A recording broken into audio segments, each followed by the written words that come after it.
नमस्कार.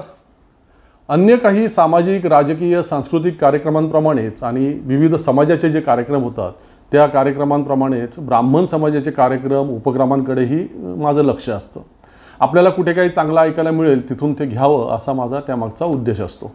आणि मग अशा कार्यक्रमांमधील काही आवडलेले मान्यवरांचे विचार किंवा त्या कार्यक्रमातील काही भाग अभिव्यक्तीच्या माध्यमातून तुमच्यापर्यंत पोहोचवण्याचाही हल्ली काही वेळा मी प्रयत्न करतो. मागच्या 2-3 एपिसोडमध्ये तुम्हाला ते लक्षात आलं असेल. आपल्या कानी पडलेले चांगले विचार सर्वत्र पोहोचावेत आणि सगळ्यांच्याच ज्ञानामध्ये भर पडावी असं मला वाटत असतं. तर अशाच प्रकारे पुण्यातील एका कार्यक्रमातील मान्यवर मंडळींच्या भाषणांमधील काही भाग अगदी थोडक्यात मी आजच्या आपल्या या अभिव्यक्तीच्या भागामध्ये तुम्हाला ऐकवणार आहे. ब्राह्मण समाजातील गेल्या 200-250 वर्षांमधील ज्या काही मंडळींनी विविध क्षेत्रांमध्ये मोठी भरारी घेतली, उत्तुंग अशी कामगिरी केली आणि स्वतःसोबत ब्राह्मण समाजाचं नावही उंचावलं, अशांपैकी जवळपास 700हून अधिक दिवंगत मान्यवरांच्या म्हणजे ब्राह्मण समाजातील कार्याचा थोडक्यात परिचय करून देणाऱ्या ब्राह्मण रत्न या ग्रंथाचं परवा पुण्यामध्ये प्रकाशन झालं. विद्या वाचस्पती शंकर अभ्यंकर, अविनाश धर्माधिकारी, अभिनेते राहुल सोलापूरकर, मंत्री चंद्रकांत दादा पाटील आणि हा ग्रंथ प्रकाशित करण्यामध्ये महत्त्वाचं योगदान असलेले गोविंद हर्डीकर यांची भाषणं मी लक्ष देऊन ऐकली आणि मग त्यातील काही अमृत वचनं तुम्हालाही ऐकवावीत असं वाटल्याने हा प्रपंच आजचा करतोय. सुरुवात श्री गोविंद हर्डीकर यांच्या अमृत वचनांपासून. गेल्या काही वर्षात चंद्रकांत दादांची माफी मागून मी म्हणतो, गेल्या काही वर्षामध्ये राजकीय आणि सामाजिक परिस्थिती अशी झाली आहे की महाराष्ट्रात फक्त शाहू फुले आंबेडकर अशी 3च नावं सगळीकडे घेतली जातात आणि त्याच्यामुळं सगळ्या लोकांना, आमच्या साधारणपणे ब्राह्मण समाजातल्या लोकांना असं वाटायला लागलं आणि पुढच्या पिढीतल्या लोकांना तर नक्कीच असं वाटतं की या महाराष्ट्रात फक्त या 3 महनीय व्यक्तींनीच काम केलंय की काय. आपण आजवर ऐकत आलोय की महात्मा ज्योतिबा फुले आणि सावित्रीबाईंनी मुलींसाठी पहिली शाळा पुण्यामध्ये सुरू केली, बरोबर ना? पण तसं नाही आहे. ऐका हर्डीकर काय सांगतायत. पहिली मुलींची शाळा खरं सांगायचं तर जगन्नाथ शंकर शेटनी मुंबईला काढलेली आहे. आणि यानंतर अभिनेते राहुल सोलापूरकर यांचे काही अमृततुल्य विचार आपण ऐकूया. आरक्षणाच्या मुद्द्यावरून त्यांनी अन्य समाज घटकांना कसं हिणवलंय आणि त्यावर उपस्थितांनी कसा टाळ्यांचा प्रचंड गजर केलाय ते पाहणं, ऐकणं अतिशय इंटरेस्टिंग आहे. पहा आणि ऐका.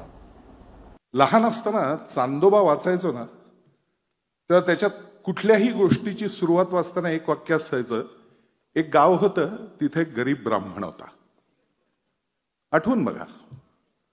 त्याचं खरं कारण तेच होतं ना, शंकराचार्यांनी कधी परवानगीच दिली नव्हती या समाजाला की तुम्ही जवळ संपत्ती बाळगा.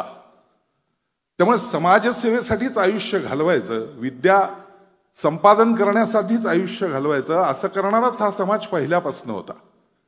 आज प्रास्ताविक करत असताना भालचंद्रपासून सगळ्यांनी आकड्यांची प्रचंड मोठी यादी आपल्यासमोर सादर केली, पण अत्यंत विनम्रपणे सांगावं असं वाटतं, या सगळ्या काही हजार कोटींच्या आकड्यापर्यंत पोचणाऱ्या एकाही ब्राह्मणाने आजपर्यंत कुठल्याही प्रकारची सोय, सवलत आणि रिझर्वेशन मागितलेलं नाही.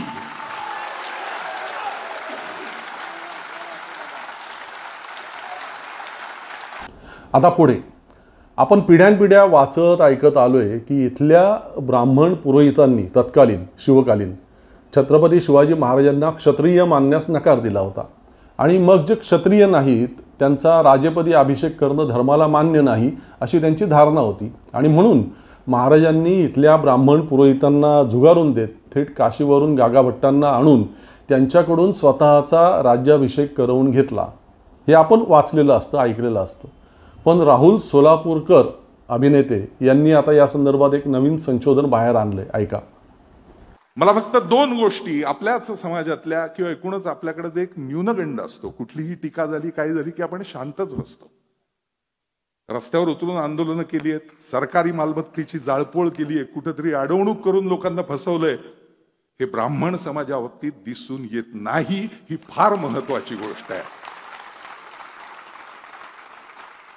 पण म्हणून सातत्याने चेष्टा, टिंगलटवाळी, उपेक्षा आणि नव इतिहासकारांकडून मांडला जाणारा चुकीचा इतिहास, या सगळ्याला कुठेतरी उत्तरं दिली गेली पाहिजेत असं मनापासून म्हणावं असं वाटतं. मी फक्त वानगी दाखल माझ्याकडे जेवढी मिनिटं दिलेत त्यातलं एक छोटं उदाहरण आज मुद्दाम सांगणार आहे. मूळ पैठणचे असणारे गागा भट्ट हे गुरुकुलाचे प्रमुख म्हणून काशीला गेलेले होते. सविस्तर चर्चा करून त्यानंतर छत्रपती शिवरायांच्या राज्याभिषेकासाठी ते इथं आले. 7 दिवस पूर्णपणे वैदिक पद्धतीने हा राज्याभिषेक झाल्याची अधिकृत कागदपत्र आहेत आणि त्यांना आणलं गेलं नव्हतं, तर इथे कोणाला माहीतच नव्हतं म्हणून ते विधी घेऊन इथं आले आणि त्यांनी विधी केल्यानंतर पुढच्या पिढ्यांना माहीत राहावं म्हणून ते लिहून ठेवलं होतं. इथून पुढे कोणी बोललं तर आपल्याला हे उत्तर देता आलं पाहिजे. आणि आता चाणक्य मंडलचे प्रमुख सन्माननीय अविनाश धर्माधिकारी. शाहू फुले आंबेडकर आदी सगळ्या बहुजन जननायकांचे, युगपुरुषांचे अनेक सहकारी कसे ब्राह्मण होते इथपासून त्यांनी सुरुवात केली. म्हणजे या ब्राह्मण सहकार्यांमुळे शाहू फुले आंबेडकर महान ठरले होते आणि ते समाज उन्नतीचं, विकासाचं काम करू शकले असं त्यांना म्हणायचं होतं की काय ते मला काही नीटपणे कळलं नाही. तुम्ही ऐका, तुमच्या काही लक्षात येतंय का ते पहा आणि मग मलाही सांगा. पहिला मुद्दा अर्थातच दुर्दैवानी आणि सरळ सरळ राजकीय स्वार्थ आहे म्हणून जो पद्धतशीर ब्राह्मण द्वेष महाराष्ट्रामध्ये पसरवला जातो. अशा वेळचं उत्तर आहे नीट शास्त्रीय अभ्यास करूनच सत्य मांडणे, की ज्याची एक झलक राहुलच्या बोलण्यात होती.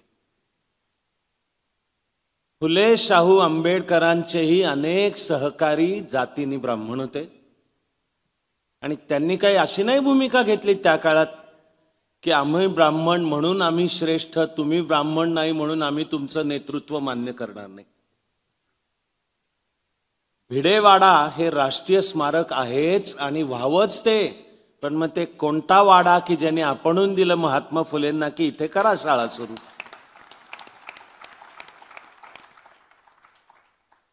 शाहू महाराजांचंही जे कार्य थोर आणि ती भूमिका राहुल जगला, त्यांच्या अनेक सहकारी जातीने ब्राह्मण होते. या भारतवर्षाच्या सांस्कृतिक इतिहासामध्ये जो मैलाचा दगड आहे तो म्हणजे राखीव जागांचा पहिला आदेश. तो 1902 सालातला आहे. त्यावर ज्यांच्या स्वाक्षऱ्या आहेत ते जातीने ब्राह्मण आहेत.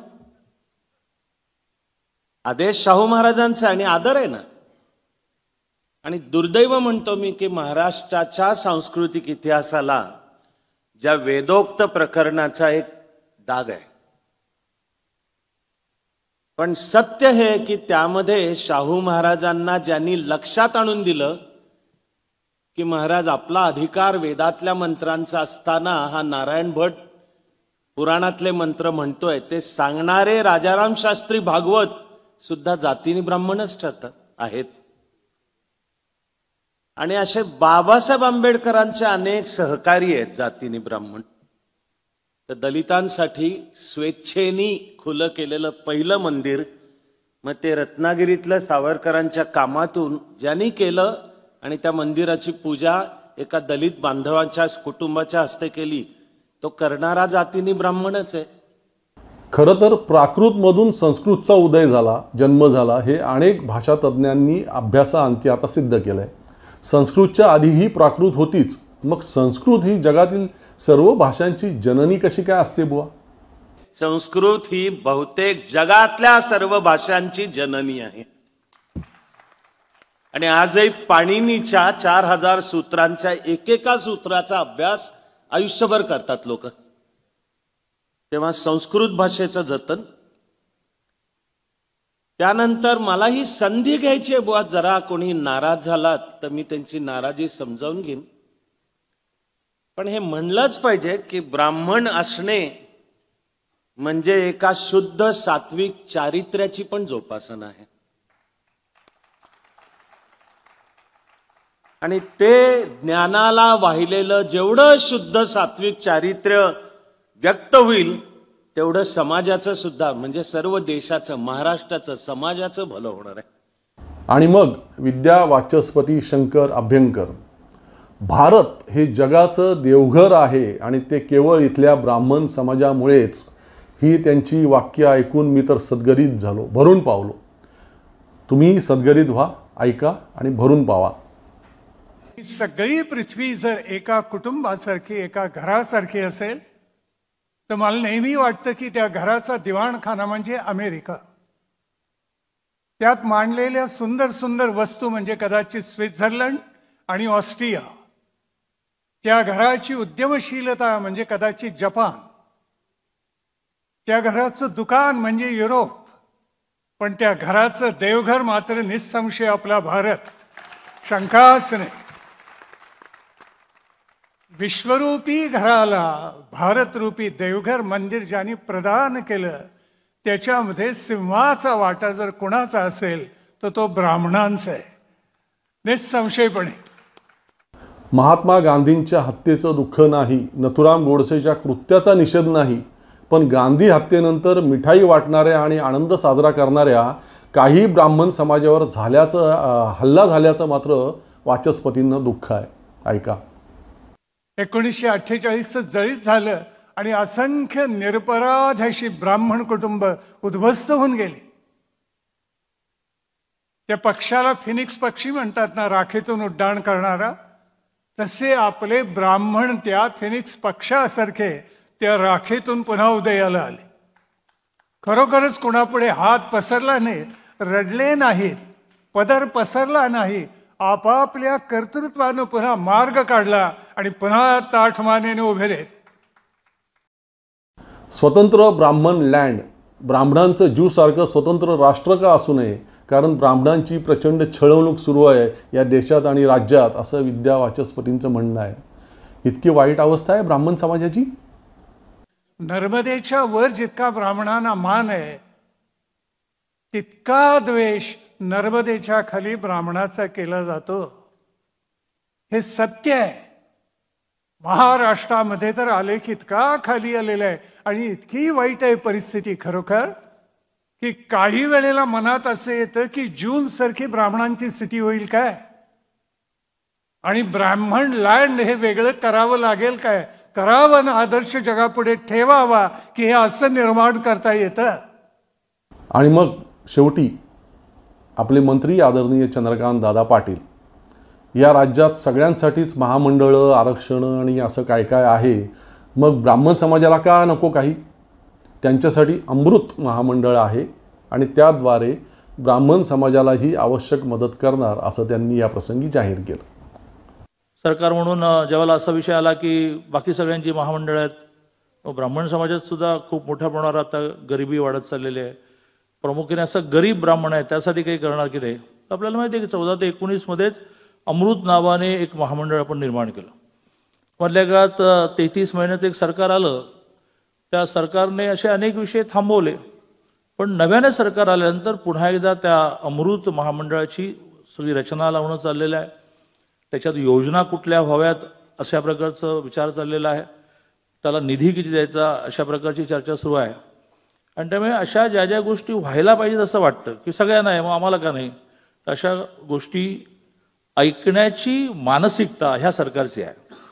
हे तुम्हाला काय द्यायचं अशा प्रकारचा विषय ना नव्याने मुख्यमंत्री झालेल्या एकनाथजी शिंदेंच्या मनात येईल, देवेंद्रजींच्या मनात तो कधीच येणार नाही. तर अशा प्रकारे हा कार्यक्रम संपन्न झाला. त्यातील मान्यवरांचे विचार नक्कीच आपणा सगळ्यांना आवडले असतील याची खात्री आहे. त्यामुळे त्यावर अधिक काही न बोलता आज इथेच थांबतो. चॅनल आपलं सबस्क्राईब केलं का नसेल केलं तर आता लगेचच करा. पुन्हा भेटू लवकरच. तोपर्यंत धन्यवाद.